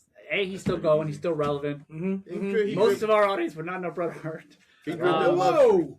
Unfortunately, I hate to say, that's what I'm saying. Like, but Nas is iconic. I can tie in luxury with Nas and have a story. Nas might be one of the top 100 people in America right now. Yeah, I could believe that. And Bret Hart is probably the world. I don't know if you hear some of the stuff he's been saying recently. Oh yeah, it's crazy. I love it. I love it. He's getting a little bitter, but I think he finds a way to stay in the. Hey yo, Bret Hart for the last 22 years, anytime he gets a chance, he's sticking the knife into Goldberg. Yeah, I mean, well, I'm not talking about that with just Shawn Michaels. You hear what he said about Shawn Michaels? What was it? With Vince McMahon, like he was accusing him of like pretty much hooking up. Yeah, that is very, very recent. Yeah, he was being interviewed and he said, I'm pretty sure Vince and Shawn Michaels were lovers. Yeah. I let it go. Yo, we getting down to the last. After talking Bret and Nas, right? What is that? Matter of fact, no, you know what? Because I think we kind of I think you kind of might have went over that earlier. Like since talking about Bret and Nas, like did any of what their careers did any of that like kind of reflect like what you did and what you continue to do building VUE? I think Nas has always been an inspiration, just somebody that just stays relevant, somebody that just reinvents himself, somebody that we aspire to be. That's kind of the foundation of VUE, just the aspiration of. So I think Nas has always been somebody that I've looked up to, and just the craftsmanship. Absolutely. So would you say you've reinvented yourself over? Oh yeah, absolutely. If you go back since you first founded the magazine, 10 years going. Absolutely. So you telling me you the Chris Jericho of this? And he's coming back. What do you see? By the way, because I mentioned I tried to say Jericho earlier when you were talking about the Undertaker. That's another like top 10. You can make a case for him. He's definitely in my top 10. Yeah. He's definitely on my top 10. He's still going. He's gonna be something to watch in 2026. I feel like. Sir, this man, true story, has me saved in his phone as Chris Jericho. That's his name on my phone. Chris Jericho. Yeah, it is. That's cool. I felt like we're close enough now. I can share that with you. You know what I mean? I don't feel away. I feel released. I feel good. You know what? Nas has a sophistication about it. So wait. The walls of Jericho. And it's understated. I feel like he's not somebody that like needs to be all boisterous. And put him, So I think we've tried to do that. I think you don't need to be the one that's just going out there with the megaphone, right? Look at me, look at me. I think just do your work, do quality, and it's going to get recognized. Same thing with Bret Hart, right? He went out there, he did his thing, and people recognized it. Have you heard the Light Years album? With Premier? Yeah. Do you remember the track where he explained Nas, Nasty, and that? So, like, in that question, I guess, there's a great point of view to say that he has a point where he was sophisticated, and he has a point where he's actually just as good as anybody else. Right. Yeah, like the Uchi Wallace shit we're talking about. And what we come to see is in each one of those calibers, especially with that record, he showed you how he was able to master each one of those personas. And that's what, Cause like he reinvented himself, but he's still himself, and that's what I like about him. Y'all like that's why if I gotta get in my shit, I'm nasty. Right. If I gotta go at you, I'm not. Yes, sir. Right. Let's go. Without changing though. Without changing, just switching styles. Yeah. Randy Orton, that's another one. Right. I think we could put him for top 10. Definitely could put him in that. I mean, he's one title away from John Cena, I think, top 10, but he's one title away. If he wins the belt this year... 3. Really? Yeah, he's 14. But he's been doing it for almost 20 years now. That's the consecutive amount of times they've had and it. he reinvented himself. It's the amount of world championships that he has. So like John Cena broke Ric Flair's record earlier last year. Okay. Oh, that was the hoorah. Right. So Ric Flair had 16. John Cena now has 17. So John Cena. That's why I say he's the greatest. I don't know if I would say John Cena's the greatest of all time. Right. Well, you can make an argument, but I agree. You know, it's crazy. I've never seen him wrestle. I don't know. I think I respectfully don't strike me down or nothing like that. But I feel like there's conditions and factors that took place in his championships somewhat. Not to disrespect him, just say that he had a little help. I was about to ask that question. Like, how you talk about reinventing ourselves? You reinvent yourself. How do you keep your magazine at its purest level without changing or compromising what you started, from scratch?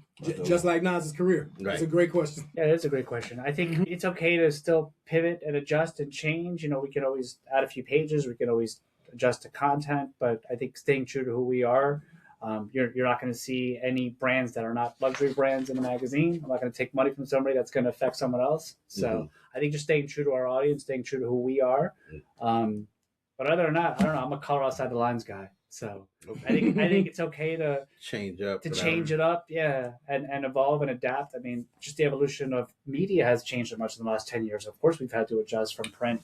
10 years ago, we weren't as big on Instagram and on social as we were now. So, but you can't get too far in that lane. I mean, I think everybody is just enamored with digital, but there has to be a balance for both. So that's fair. I was just going to ask, what's the risk of? So in these decisions that you make,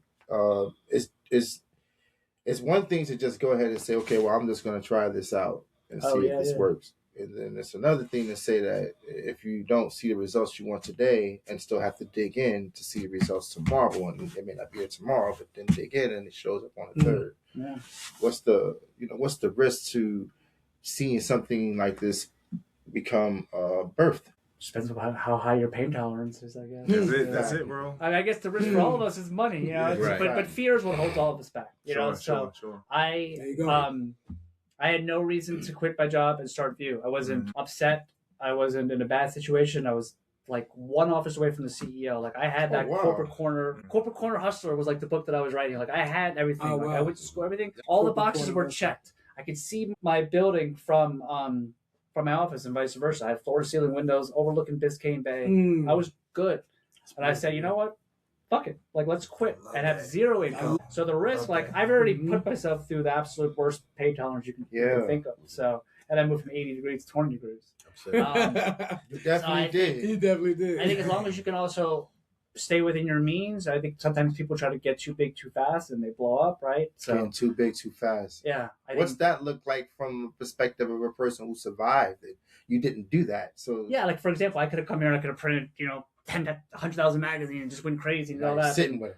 Yeah, but just I think we printed enough. I mean, we're at 30,000, which is still a good number. And people are like, how are you able to get this quality for this number of volume? But the fact that we have two other titles. I have a printer that we've worked with for years and years. So we have the base. It's like you can just come here and start a magazine overnight. You have to have the foundation. But just growing. And as we grow, we reinvest and we reinvent and we add more value to our clients. And we'll print more and we'll be more visible where it makes sense. And we'll spend more of our money on marketing and advertising. I love it. Shout out to VUE Magazine and all the creative designers. This is very beautiful. It feels great in my hands. So I got a hypothetical. Yeah. So you got to do a issue for the culture, right? Yeah. And the challenge is, it's for the culture, and the cover of the magazine has to be a hip hop album cover. What hip hop album cover would you choose to represent the culture? I think we could do it. Looking at this, I think we could do it. I mean, so the original concept here was a multi-person shoot. So it was supposed to be Enter the 36 Chambers.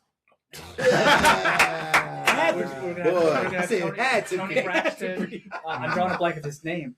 And we weren't able to pull it off. I don't know if you remember the F.O.E album. I guess that would probably be like something like that where I have like 4 or 5 just kind of like sexy, clean. Yeah, that would probably be nice. But so wait a minute. So it was not going to be Tyrese and all of the Braxton sisters with the Ghostface. Well, it really is about if you read the article, it's more about Fiscani and her, what she's doing here in style. We're not like basically like telling the story of TLC, but so Chili is one of a client of Fiscani, so we're talking about the marriage and fashion there. Nice. But the original concept was taking some of her artists that she styles and doing an ensemble. And Chili happens to be one. That would be nice. Yeah, that's fire. So so that's how it originally was. So that works well too for cross branding because here she is, she's on the decor side, and then she's an artist that's phenomenal for a bunch of other people. Mm-hmm. Yeah, that works well. But I think you definitely could do an album cover. I see the work. The cover is kind of nice, looks man. like the bow. I mean, that's if you compare the two, we got the colors indirectly, but I love the cover. Well, he said the 36 chambers. They got that lighting in the background. They got the brown from the cover. Shout out to my dog Bishop. You know, we got Bishop on the cover of Juice. Brown from the cover. Yeah, definitely. Yeah, did you hear that? Brian Dog's name is Bishop. That's a VUE cover right there. That is dope. High key. Telling the story. Yeah. Can I'm just jumping in. Sorry, I'm not on script. Fuck all that. Yeah, fuck that script, yo. With this, man, you get a chance to have fun, do some other like crazy wild shit without, you know what I mean? right. Not the work part. I know that's fun. No, him doing the greatest F.O.E show is fun. Oh shit, this is fun. That's what he said. Oh, the greatest fun on earth. I enjoy it. You know, it is a grind, but you know, I'm not sitting at a desk all day. Like it's work, but it's fun. Right. Sure. So I love it. I love the networking. I love getting out there and being part of the culture, being part of. You know, on you know, because we follow each other, right, on socials. You know, on your traveling journeys, like on your stories, you'll put home for a few days. Yeah. Right. That's it. When I'm there, is that just like because you're just getting the hell away just to get away, or are you on business trips? You know, kind of like pleasure business trips. Yeah, most of it is, but it's stuff that we feature in the magazine. So like that's beautiful, yo. That's I don't take all the trips. I mean, we've got people that travel everywhere, but sometimes I'll say, hey, I'd like to go and experience that. Yeah. So when I go someplace, that is my home. Absolutely. I love that. Yeah. I love that. Do you end up being, and that's crazy, good question. Like when you go on these vacations, do you find yourself being a photographer for freelancing, or do you take a it's not a vacation, there is work involved. Yeah, sure. But, does your photographer travel with you? No, for the most part, we'll get these professional photos provided by the properties and by where we're going to go. So it'd be hard. I'd have to get up in helicopters and do some to get some of the shots. But I'm there to experience it. I'll have a hand in obviously writing the articles and curating that as it comes together. And then I'll go to get a chance to meet the people there, meet the general manager, the sales manager, the property team. A lot of times we'll go on these trips are called like fam trips. So it'd be myself and other journalists, which I love. So it'd be a group of people. They'll bring in the other magazines, publishers throughout the country, throughout the globe, and kind of put together a couple days for us. And it's work. You got to have meetings and stuff. So your work is our vacation. That's what I'm saying. So, chilling out. You work. It all blends together. I don't feel like, I've had the job where, I'm in work mode and I'm not in work mode. I don't feel like I ever turn this off. I'm always on or I'm always off, which I guess is a blessing. And a curse, that's that city mentality. Fort Lauderdale, New Jersey. That's it. So like for me, it's not really work. It's just my life. And that's it. Yeah. I love it. Earlier we had said, Nas would be your guy to be on the cover. Who's your wrestler that would be on the cover of you? Today, I guess Cody Rhodes because he's local and he's the champion. And he's super clean. Super clean. Might be the best dressed wrestler in the whole I can see him in like a suit, getting on like his private jet or without a doubt. Yeah. Cody Rhodes? Yes. Yeah, no, the Miz is up there. Miz is there? He's definitely up there from a fashion standpoint. Absolutely. Yeah, but Cody, that's wow. But I love Drew McIntyre. He's my favorite character now. I like the bad guys. Wait, are you serious? Drew McIntyre is my favorite. Oh, really? Yes. We did talk about it. And we did. Yeah, you're right. And I want him to win, but I don't think he will. But he better win next week. Right. I loved his character, man. Yeah, me too. He's me so too. badass. Hey, you see what he did last night? He's in the Rhodes family too? I had those things. This is Dusty's Rhodes son? Yeah. Cody Rhodes? No, I don't think I knew that. That's the whole thing, sort of his story. Hold on real quick. I'm gonna go off today's script. Everyone remembers DJ Jazzy Jeff and Uncle Phil. Yeah. Right. Oh, he wanted to. You know that he wore the same outfit, and every time he threw him up the shit. You're right. Ah! I noticed that. I told you about this. Hey, yo, I do it to He always got that yellow, like African. Every time they throw him out of the window, he's wearing the same. Every time he had a different shirt on. Even if he had a different shirt in the Every side, time so he bizarre. has that same shirt. Even with a white shirt, they Because they threw him out once, shirt. probably. Right. You imagine if somehow, Oh, you imagine somehow we could get Jazzy Jeff to lip sync something and say, "Damn it, Diggs!" So think about it, right? So you spoke about how his fit is. Yeah, Right. So super. That's what made me go into that rabbit hole to recognize, like, oh, shit, this is Dusty Rhodes' kid. Because I didn't really pay attention to that. I'm used to seeing him in suits more than I am. Yeah, With definitely. anything else. And you're right. Like, he might be the most stylish. out of all of them. He is. He is. He's like a And you know combination what? of a bunch of them. I don't know how. I don't know how, Brian. But he's here. He lives in Marietta. You know, his wife Brandy. She has a cooking podcast that her studio is also in Marietta, and DDP is also in Marietta. Yeah. So once again, remember earlier how we said I was just on manifesting, you know, being on the cover of VUE Magazine with Nas and Brian, and somehow, some way, we need to figure out how to get I'm Cody manifesting. Rhodes. I don't know if you guys see the WrestleMania commercial where they're all sitting by the table. With Yes, sir. The Vegas. I'm picturing all of us in a few months. We got Dustin Rhodes here, or Cody Rhodes here, DDP. Like, that's the podcast. Hey. Like, that's what I want. I want to be here boy. with you guys, with them in person. Can't wait And till I go to work we're that just day. talking. They would love that shit. I've been dying But for I'm 2 like, weeks. Right, however you and I can make that happen, Ric Flair, like, let's yeah. make it happen. All right. Fire.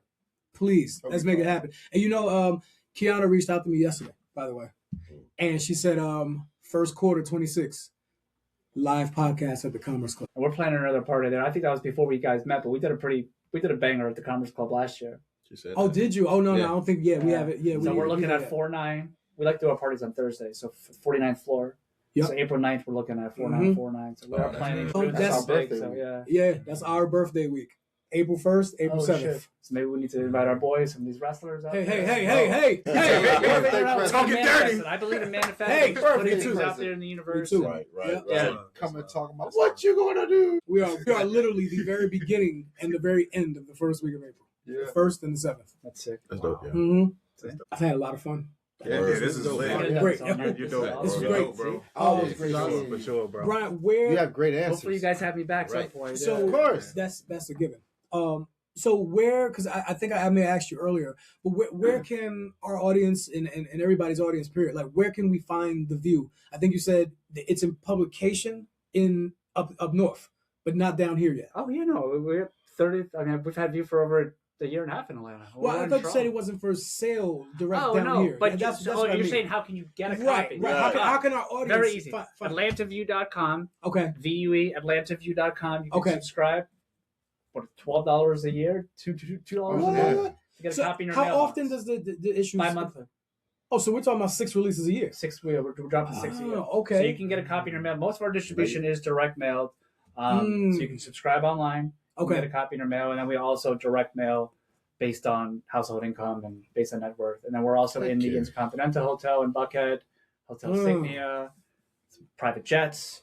Working on a few other hotels that you'll find us in room. But for the most of the luxury car dealerships and just luxury retailers here in Atlanta. But for the most part, if you just want to keep it simple, go to the website, AtlantaView.com, subscribe. We don't make any money on there. It's just a way for us to build a subscriber base, and you'll get a copy in your mailbox. Yeah, and build a community. Build a community. Of course. You'll get a copy in your mailbox every other month. Nice. Mm-hmm. Yeah, well, we can keep these. Stay tuned. Yeah, we Wait a got minute. a lot happening. with the 2 locations, Atlanta and Jersey, do they come out on the same month? Yeah. Oh, so you don't have like Jersey in January, Atlanta in February. You don't have it like that on purpose? Is there a particular reason? It's better for us for the printer to print. Right, it sure. out. We're on the same cycle, but it's completely different inside the magazine. Every now and then you may see a similar story, but the editorial content is completely separate. So wow. We just happen to print the same schedule every other month. Oh, so one is like a sticker, respectfully, and the other is the actual album. Or they're both albums. It would just be like it'd be like the Wu-Tang a double album. So It's mixed like, up, right. right. Or the Biggie second album. It's like A or B. I got it. I got it. B-sides, That's it. Yeah, Yeah. I got it. Actually, it's like the Biggie. Yeah, that's I got it. VUE forever. That's a t-shirt. I made the logo. I have. Nah, I love Be it. a great merch shirt. You get people to wear it when they pass out the mags. Talking about that. Yo, can you That'd be fire. pass me that stack right there? I want to show Brian this. So I'm not sure if he even is aware. Let me see this here. So these are some new things here from our merchandise store, Greatest Folk store. So our shirts, our hoodies, our sweatshirts, whatever it is, as you can see, this is our logo here, of course, right? But all of our merchandise, we don't have just regular like I didn't want the Greatest Folk merchandise to be just the regular bodega store. You know, I can get anything there. Everybody just sell the same shit. You know what I mean? Let me go get a Lucy. No, I'm good. That's bad auntie. Hashtag bad auntie. Right? Bad auntie. Nah, but crazy. Our merch is about moments. So you're going to see merchandise from historical moments of pro wrestling, historical moments of hip hop, right? So like here, and by the way, you'll never see any words. You have to recognize what it is you're looking at. If I show you this, what is that? Rey Mysterio, yeah, and his son, or maybe Eddie Guerrero's son, but yeah. So when you go online, this shirt, right? That's cool. This shirt, That's so cool. if you go online in our store, it's the shirt is called "Is It True, Dad?" That's literally the hook, and the reason being is this is the moment when Eddie Guerrero comes down and tells Dominic Mysterio that he's his real dad. And Rey Mysterio's like, you know what I mean? And this is, by the way, one of the biggest fucking professional wrestlers in the world right now. Dominic Mysterio, okay? But this happened 20 years ago. Crazy. When Rey Mysterio and Eddie Guerrero were beefing heavy. And they literally had a ladder match at SummerSlam for custody of Dominic. I gotta fight you for my child. I'm gonna fuck you up. You know what I mean? Stakes are So high there, yeah. tell me, So this is just the embarrassment. tell me how much better this is than just some regular ass. Oh, there's just a. That Jerry You know what I mean? Springer episode getting better You know and what I mean? better, boy. Like- I'm trying to tell you, right? Tell me what that. Tell me what's that. Marketing is marketing. Is that Well, we know Biggie, but is that Buffy? That's both. That's Yeah. that's the auto Yep. museum. Pumpkin is 100% on point. This is the Right Peterson before? Museum. This is Biggie's last picture before he was killed. They are literally standing outside of the Peterson Museum. And here's the story, I Brian. need to make it out there. I want to go to the museum. Here's the story. If you see this here, here's Big and Pac. I'm Big and Puffy. See this borderline here? yeah. See that? See that's a headlight? That's the real picture. That is literally the picture that the FBI released of Big's. That's actually the bullet hole in Big's GMC. But it's a bourbon. That is literally the bullet hole. And I put this animation on top of the original picture. So you can see the foundation of the story. That's cool. You see what I mean? That's deep, though. And Shirt's got this is meaning. how This nigga said. this is how our things are. You know, like this is more recent. This is from Elimination Chamber. And he recognized it immediately. You know what I mean? This is Naomi with Bianca in the cut. You can see her face. This is right before Jade comes out and beats the living shit out of her. It's a big thing. Here's something else also really big in hip hop. Everybody know what that is. Right? You know what this is? The beef, right? This is not the beef. This is the When they commencement. came together, when they came together. With that Jay-Z Yes. and Nas? When they was Yes, sitting, sir. when they was sitting on Yes, those sir. little stools. No, Before that. this is the concert at the Meadowlands in New Jersey. Oh. When this was Jay-Z's concert, and he brought Nas out, Yeah. and he looked at Nas. Nas looked at him. They didn't say shit. They just That's how they quashed the beef, huh? That's cool, yeah. Damn. moment. Say shit. That's all that need to be said. Moment. See, this is what the Greatest Folk stands for. Those greatest form of expression, those greatest form of entertainment moments. You know what I mean? So, Brian, thank you for being here. We appreciate this you. is fun. You know, This is fun. thank you so much for being here. I got homework. I got I got homework. I gotta watch shit. I gotta listen to shit. Like, Yeah. Start with the Ric Flair, Ricky Steamboat matches. Hey, let's see, like Steamboat. Tell me those are the best matches ever. Yeah. Like I don't know. Yeah. 80s fighters had it in the bag because they were really coming with everything. I agree. It's like every night was like an opportunity to not have a job the next day. Them guys was fighting. Yeah. Yeah. Like, I probably know more people from that time because they connected each other to each other. And it was almost like when you think about it, the Royal Rumble mentality was every day. No wrestler came out by themselves. They were always bringing a crowd of other people or already had a problem that brung a crowd with it. So, and then back then, it's like if a fan got involved, you got some real beating. Right. Yo. Because they really hit you. I'm going to just say this real quick before we get up out of here. Because I do want to ask you one last question before we let you go. My very first live wrestling match. My dad brought me to the Meadowlands in New Jersey. At the time was the Brendan Byrne Arena, right? If you remember that in the 80s. My first live wrestling match ever was Ricky Steamboat versus the Macho Man Randy Savage. And that was what you called a house show. Because it wasn't televised. Yeah. I remember my dad sitting next to me and I was just like, yo, like I was like in another world. You know what I mean? Like there's no way they're doing this for free. They're doing this and they're not getting arrested. This is amazing. This is the best shit I've ever seen in my life. I mean, Circus Soleil show, which is pretty sick. They're doing it down here. Yeah. And it reminded me of like the feeling you have watching wrestling as a kid, just that pomp and circumstance. And I think for me, I didn't have the pleasure of seeing Ricky Steamboat and Randy Savage. I remember seeing the Red Rooster as one of my first house show guys. Oh, wow. But like, you're still in a hand though, Terry Taylor, right? But like having these guys come out, like all the different people and the music and the ropes, it does something to you. Yeah, it really brings you in. Do you remember you the very first wrestling event you went to? Yeah. What was it? It was a house show as well. I'm trying to remember the main event. It was like I think it was more like the B shows guys, like Hacksaw Jim Duggan and Dino Bravo, like guys like so that. This was in the 80s. Yeah. Oh yeah, late 80s. Wow. That's why when I said SummerSlam 88, like that was the first. I got into was wrestling late 88. I'm dating myself, but I was 7 years old. So that's I awesome. was wrestling for a spot on Earth. I was, and then I begged, and that was it. And then I was wrestling for a spot every on pay-per-view Earth. we had to order. Every pay-per-view. Oh yeah, like you know, that was good money back then. Like I remember it was like $50. And I recorded Mrs. Camacho knew. Yo, I'm sitting right here. I got this big ass box of popcorn and your graham crackers that you're looking for that you already know I ate. I'm sitting right here. Get over it. That's just what it was. I was glued. You know what I mean? Yeah, I was glued, man. Did you order all the pay-per-views? Fuck yeah. I think that was his point. Absolutely. Hey, yo, he was just a phone up in the black book. That's what I'm saying. Y'all was watching wrestling. I was fighting for. I was wrestling for. It was The Rock. It was definitely The Rock. I want to say it was him in a Hell in a Cell. I think it was matter of fact, it might have been Chris Jericho. It was a Hell in a Cell match. That's when I got sold on wrestling. That's crazy. And they did. I think it was The Rock. It might have been Rock against Chris Jericho. No, they never had a Hell in a Cell match 1-on-1. No. I don't think Rock ever fought in Hell in a Cell. I can't see. No, he did. It was the Armageddon, the 6-way Armageddon. That might be you talking about. Yeah, it was. That's what brought me in. Was Undertaker in it? Yes. That's what brought. Rikishi fell off the cage. Rikishi fell off the cage, bro. Like I was going to the back of the truck. Like every second, I'm like, did you watch the Hell in a Cell with Mankind and Undertaker? Have you ever seen that? Okay.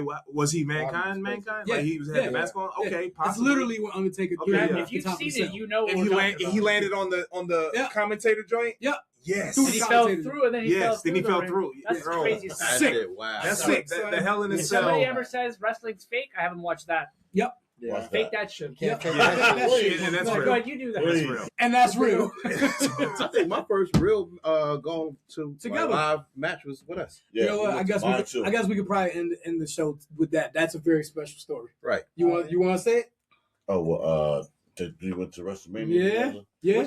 First of all, we're all from Jersey. You know that, right? Except Brian, he's from Baltimore. Punky moved down here first. Q followed a few years later, right? I followed years later. But it was 2012, 13, right? 12, 13. Somewhere around that time, right before you got out here. First of all, Brian, at that time, 34, 35 at that time, never been on a plane. Damn. It was my first plane. Q said, yo, didn't know. These WrestleMania motherfuckers gonna be here. I was like, first of all, the company's called the WWE. Not these WrestleMania motherfuckers. This guy called, these WrestleMania motherfuckers gonna be here at the Georgia Dome. I was like, what the hell's the Georgia Dome? He was like, I don't give a shit what it is, but you know what? I'm going at the suite. I'm gonna get us a big ass suite. You bring your ass down here. I'm like, oh yeah, all right, fine. Yeah, got I got the plane ticket, came down here, scared of the motherfucker, traveled by myself. Place to stay. Yep. I said, come. Yep. I got an extra room. Yep.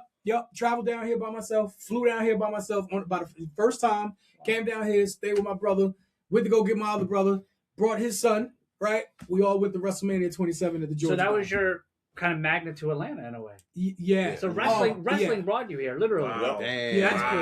That's crazy. That's cool. That's full circle. That's cool. That's full circle. It was full circle. Yep. That's what you're talking about. Could you just imagine that? Like, just these WrestleMania motherfuckers go to be. It was actually the worst WrestleMania ever. It is. It was one of the worst. It was one of the worst. One of the worst. Yeah. It worked out fine for me. It worked out fine for me. Well, see, the thing is, We had free food. They had about suite. three. Okay. It's the experience. I never been to The suite. The suite was I great. got us a suite. Like, Yeah. That's awesome. Our own food, our own bathroom. It was great at the Georgia Dome. bartender. Okay. Right, well, I don't remember most of it. It was great. It was great. You gotta pace yourself, right? It's a long night. That was It like was. 6-7 hours. Yeah. It was. That shit was long. No It was. pacing. Yeah, No pacing. No pacing. First match done. Sleep. Wake me up for the main event. Right. This is dope. Thank you for being here, man. Word up, man. Yes, sir. Awesome. Absolutely. Yo, we Good closing having you out over here. Greatest F.O.E show again, season 4, episode 1. Brian Kovener, this here next week, and it'll be YouTube thumbnail for episode 2. Will be this guy's centerfold for Mr. February. Yeah, and it'll be a scratch and sniff. Hopefully we get the. Yeah, I mean, You laying down or standing up? What you doing? the whole YouTube thumbnail.